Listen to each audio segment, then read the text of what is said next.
right, good afternoon. I'm Sheriff Kevin McMahill with the Las Vegas Metropolitan Police Department.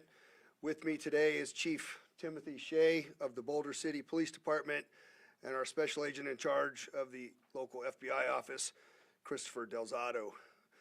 We're here to provide information regarding a critical incident that started last night at an LA Department of Water and Power facility located near Boulder City. First and foremost, I'd like to make sure that our communities all understand that there is no ongoing threat at this time. At approximately 10 a.m., Boulder City Police Dispatch received a 911 call reporting a vehicle crash through a secured gate at the power substation. The caller indicated that the driver appeared deceased and that gunshots had been heard after the crash. Boulder City police officers immediately responded to the scene. The driver of this vehicle is identified as 23-year-old Dawson Maloney of Albany, New York.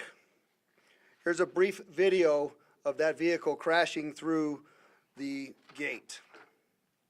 You'll see on the monitor to my left, you'll see the vehicle approach.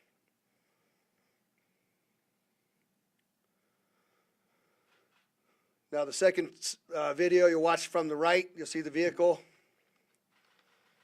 crash right through the gate into the power facility. At approximately 1 p.m., LVMPD was notified and our counterterrorism section responded to assist. Upon arrival, officers observed, obviously, the broken perimeter fence consistent with the vehicle being intentionally driven through it, a debris field leading to the silver Nissan Sentra bearing New York license plates. The vehicle was stopped against large industrial wire reels, as you can see in the photograph to my left. And as they got closer, they observed a deceased male subject in the driver's seat with an apparent self-inflicted gunshot wound to the head. The subject was also holding a shotgun. You'll notice at in that previous picture, there's a gunshot through the windshield of the vehicle as well. The officers were also able to observe multiple firearms visible inside of the vehicle.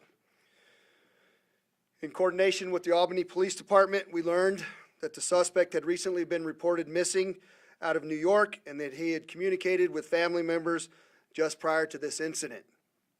The suspect had made multiple statements referencing self-harm and alluding to committing an act that would place him, quote, on the news, unquote. In a message to his mother, the suspect referred to himself as a dead terrorist son and stated he felt he had an obligation to carry out his act. We also confirmed through the license plate reader data that the suspect traveled from New York to Nevada in a rental vehicle. You see that LPR data on the screen to my left. Currently, LVMPD Counterterrorism and FBI Las Vegas have been working through the night to advance this investigation. Electronic search warrants were executed on the suspect vehicle. A search warrant was also completed at the El Rancho Boulder Hotel where the suspect had been staying. Our Armor Task Force systematically cleared the vehicle for secondary threats. Given the location and the materials discovered, this incident was treated as a terrorism-related event. The evidence recovered, the search from the hotel room revealed multiple books. You'll see those on the screen to my left related to extremist ideologies, including right and left-wing extremism, environmental extremism, white supremacy, and anti-government ideology. We also recovered explosive materials and components to include thermite, ammonium nitrate, magnesium ribbon, metal pipes, and gasoline. The search from the rental vehicle revealed 2 shotguns, an AR-style pistol, numerous loaded AR magazines with .223 ammunition, a box of shotgun shells, 2 devices described as flamethrowers containing thermite material, a crowbar and a hatchet, and a cellular phone which is currently being forensically analyzed. Additionally, we discovered the suspect was wearing soft body armor at the time of this incident. These findings significantly elevate the seriousness of this incident.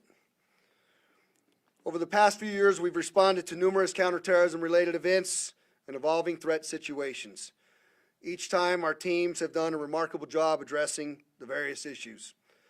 Homeland Security remains a top priority for me as your sheriff, and will continue to invest in the people, the technology, and the intelligence capability and partnership to stay ahead of this.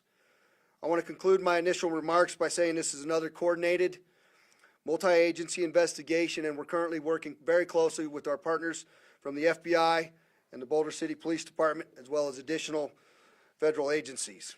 I'll now turn over the next part of the briefing to our FBI Special Agent in Charge, Christopher Delzato.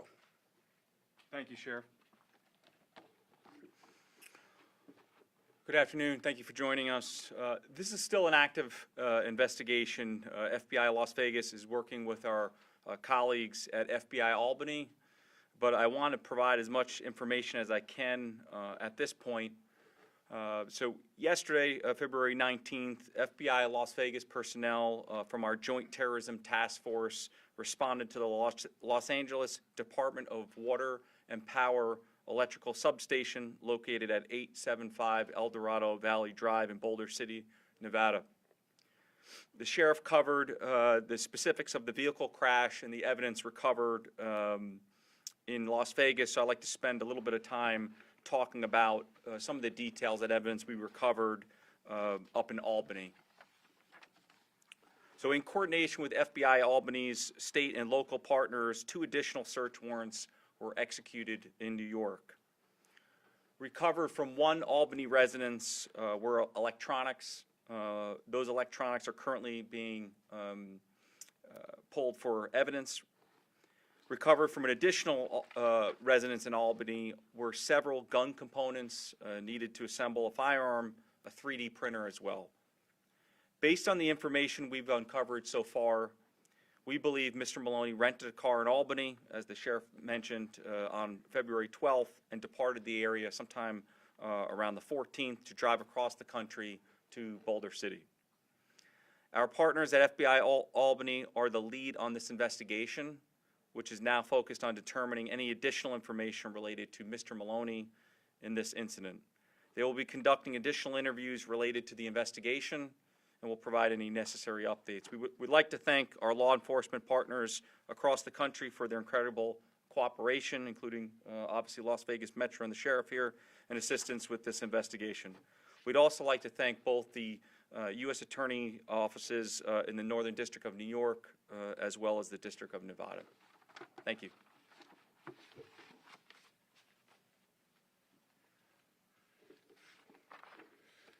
Good afternoon. I'm Tim Shea. I'm the Chief of Boulder City Police Department, and I want to say we appreciate the partnerships and coordination that are evident in this case. I want to just point out that there's no indication of major damage to any of the critical infrastructure. There are also no known service interruptions, and the scene remains active investigation as it continues and the processing continues of the evidence. We also recognize the gravity of an armed individual intentionally breaching the power facility while in possession of incendiary components. Our responsibility is to identify threats early and act decisively and protect critical infrastructure. Because of the rapid response and coordination in law enforcement action, this incident was contained quickly. There is no continuing threat to the community.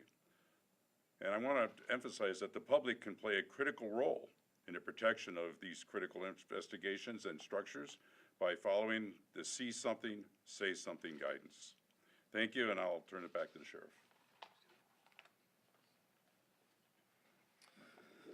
All right, we'll be happy to take a few questions if anybody has some. If you please just say who you are and Kristen. Kristen Drummond with News 3. Sheriff McMahill, did the suspect leave a note behind or explain why he wanted to target that particular substation? Was he looking to potentially knock out the entire grid?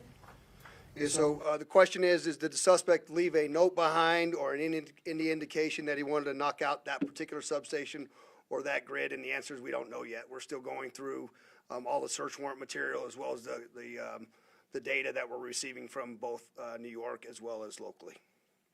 And Victoria, Fox 5. Has the suspect been here before? Clearly not a Southern Nevada resident. Did he scope this area out?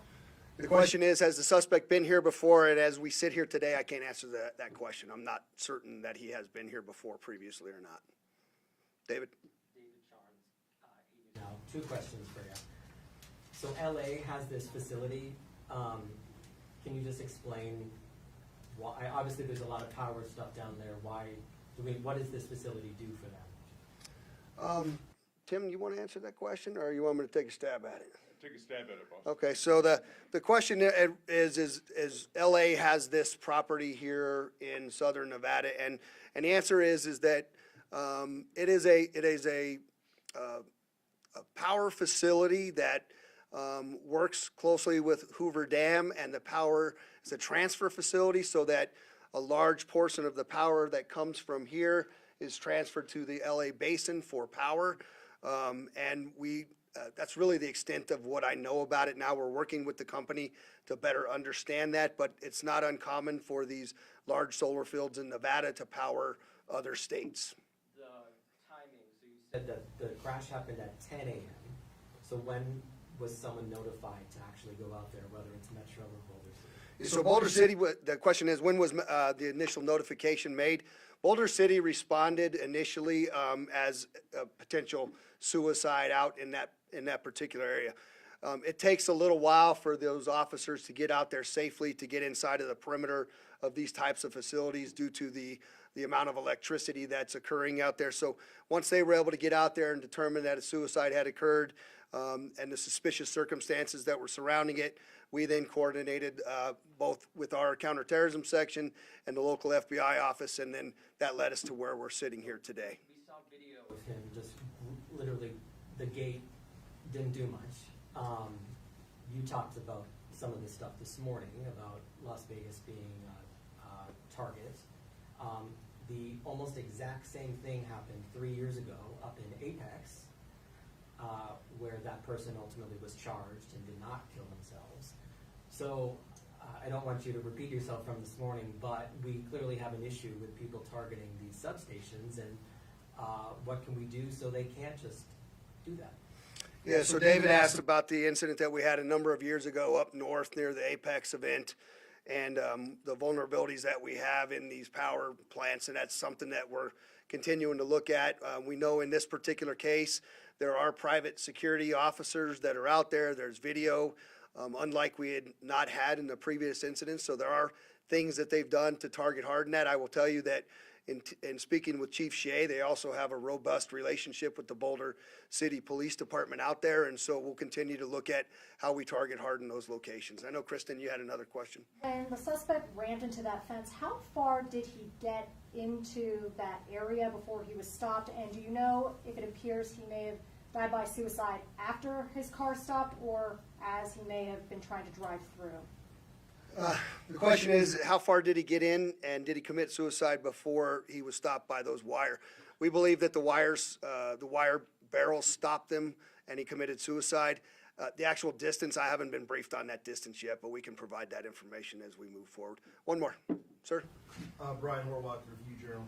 So this guy, Maloney, can you talk at all about anything else in his background that would lead to thoughts about anything that rises to this level? The question is, there's anything in Mr. Horwath, or the suspect's background as to, would lead me to indicate why he did what he did, and it's too early in the investigation for me to tell you that. We're going through, obviously, all the computers, all the documents.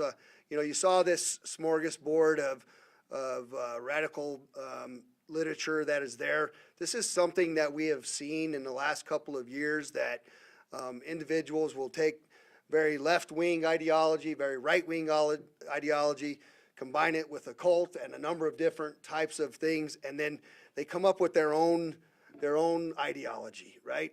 So we really don't know here what has caused this extremism. There's some indications that there had been potentially some early online activity that he had alluded to, but it's too early for me to tell you with any definitive ability that these are the things that caused that. But as we continue in the investigation, we'll certainly come back and provide you additional updates, and we thank you very much for coming and covering this. Have a good day.